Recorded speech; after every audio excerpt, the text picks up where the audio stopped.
দাদা শনিবারে খরচা 500 টাকা খরচা, 500 টাকা খরচা আর তোমার 500 টাকা বকশিস। তাই নাকি? হ্যাঁ। আচ্ছা ঠিক আছে, ভালো কথা। মূর্খ, কোথা গেলি?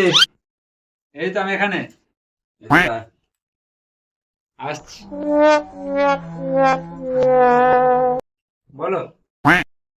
এনে তোর আর নুনুর দুজনের খরচা 250 500। হ্যাঁ, আমার আর ননুর 500 টাকা আর বড় ভাইয়ের একার 1000 টাকা।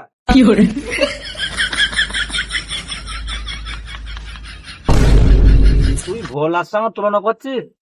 ভোলা কত কাজ করে জানিস? কাজ অত কাজ ছিল, একজন কাজ সব কালকে রাত্রে করে দিয়েছি। ওকে পয়সা দেবো না, তোদেরকে দেবো? হ্যাঁ, ওর পা ধুয়ে জল খাবি। হ্যাঁ, পা ধুয়ে জল খাবি। আরে একটা জিনিস তো ভুলেই গিয়েছি। বলে তো আমি মার্কেটে গিয়েছিলাম, একটা হরলিক্স নিয়ে এসেছি। হলিস সকালবেলায় রোদে খাওয়া বলে, হ্যাঁ। একটু দুধ এনে দেবেন কালকে মালিক। ঠিক আছে। ঠিক আছে, তুমি সকালে 1 গ্লাস করে করে খাও। হলিস 1000 টাকা। দেখ হুড়কো কি করলি? মালিক আমার কয় আমার। তুই হরলিক্স খাবি?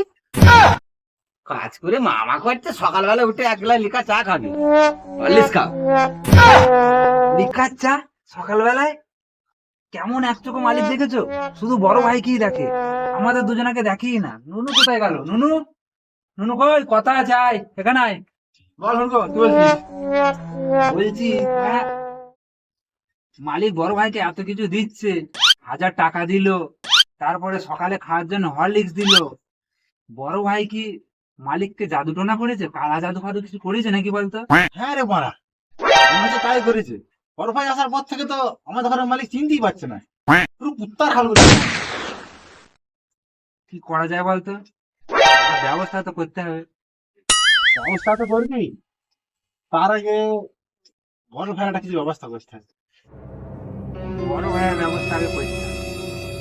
মালিককে যদি সুযোগে পাই কোনো আমি একদিন, এমন দেবো 7 দিন উঠতে পারবেন, আমিও বলে দিই। কিন্তু তার আগে বড় ভাইয়ের ব্যবস্থাটা করতে হবে। কি যুক্তি করা যায় বলতো? প্ল্যান লাগা, প্ল্যান আমি বড় ভাই খুব পেয়ে বসছি বুঝলি। সাইজটা করতে পারবে।